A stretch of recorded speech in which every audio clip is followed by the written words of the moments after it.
in your opponent with the fact that, well, you finished Sheen first or whatever. Yeah, and I'm really excited to see what actually shakes out as far as the meta as we do progress throughout the days, because there's all these little changes and they can sometimes kind of add up to make a really big difference. I mean, not only the things that we have mentioned, but there's also 5% just flat damage added for these players. There is, an additional mana regen bonus that has been added, and we are into the first game here. CoreJJ, Ignite, Barrier, Zyra. Yes. The other thing that's worth mentioning, you cannot take heal or exhaust. Yep.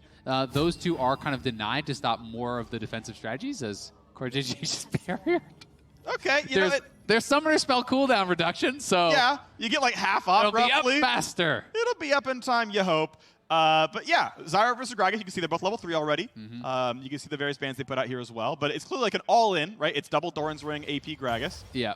So something funny that I have seen and kind of thought about is, when we were kind of talking about it and playtesting this, we were thinking, all right, well, what are some of the cheesy strategies that people could go for? One of the ones that I had been thinking about is, well, what if someone played Gragas or Lee Sin and just played to kick you out of the Ring of Fire and make you die, right? Yeah. Because there's no flash on Zyra. So it's not like Zyra can avoid a body slam flash and then ulting you out into the Ring of Fire. So theoretically, Mikyx could play for that and just burn you down. You got to put the plant down to block the body slam in time. The body slam Make flash. him flash over the E. I'm not saying it's easy, right? Yeah, he's coming out of sight, with the brush. Just predict. Easy peasy. Just Forehead. have a seat at your feet. Yeah. Every time. No, not a problem at all. But that's interesting. Like, I really enjoy that because it means that if you think you always die at 7 minutes 30 when he ults you out of the Ring of Fire, you must win by turret, or you must kill him twice before that comes in. So it's like, okay, Core, you got to play the aggro, you've got to play the pushing, you've got to get the health relics and chunk your opponent down. But it doesn't feel like he's being able to really get that much of a push. Gragas has decent wave clear, just throwing the barrels out from cooldown. He's not actually poking him down that heavily. We'll see if CoreJJ can get this shoved all the way into the turret and start to work on those turret plates. Because as you pointed out, a lot of those turret plates, are very vulnerable. The early ones can get knocked down really quick. That was really good by Mikyx. He might actually been able to kill him there if he ignited, because there's no flash on CoreJJ, but he didn't know that he didn't have barrier. So ironically, he could have actually killed him, but he probably assumed CoreJJ was barrier baiting him, so he didn't want to go for it. Yeah, but I got to point out, like, that body slam is really good, right? Not only did he not get the health from the health relic, but again, the essentially Sheen buff of doing 20% current damage. Once it comes onto you, your next hit does that damage. And so, yeah, Mikyx chunked him pretty hard. Barrier is back now, so he has the real play. And you can see levels are accelerating as well. So level 6, like, right here for Core. But he doesn't have enough damage. Mikyx could kill him with an ult if he gets the level. Yeah, if he gets 6 here, you could look for the body slam flash. Core needs to actually base, and he will look to do so. But Mikyx is 6. If he spots him... That's at least damage. Barrier? Oh! Yep. That's actually good damage back on Mikyx, though, so... Oh, and Mikyx's actually out of mana. So there is the additional mana regen. And Mikyx still has Flash and Ignite. So Core has to be very careful. There he goes. That's the first kill right there. He's going to burn.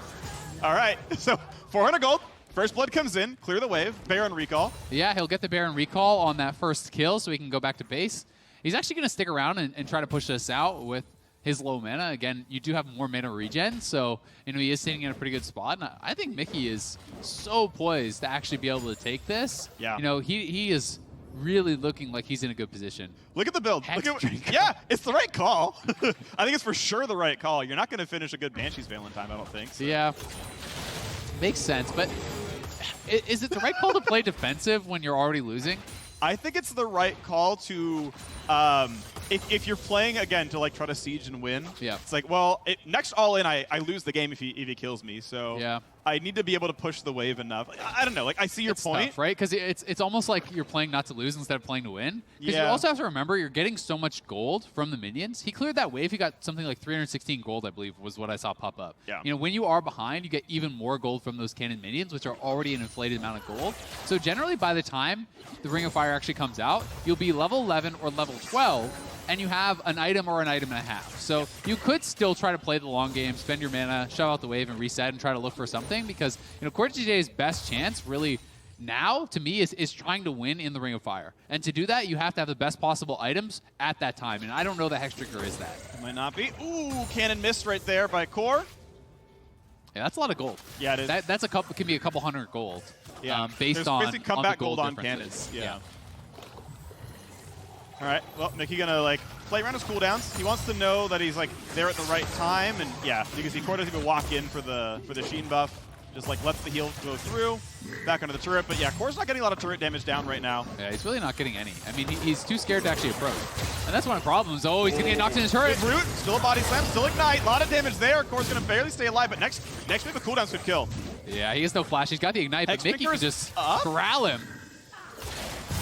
There we go. Pops the Hex Sprinker, decent damage, but that's gonna be enough, and Mickey 2-0. Yeah, he dominated this one. CoreJJ never really able to get much going. You know,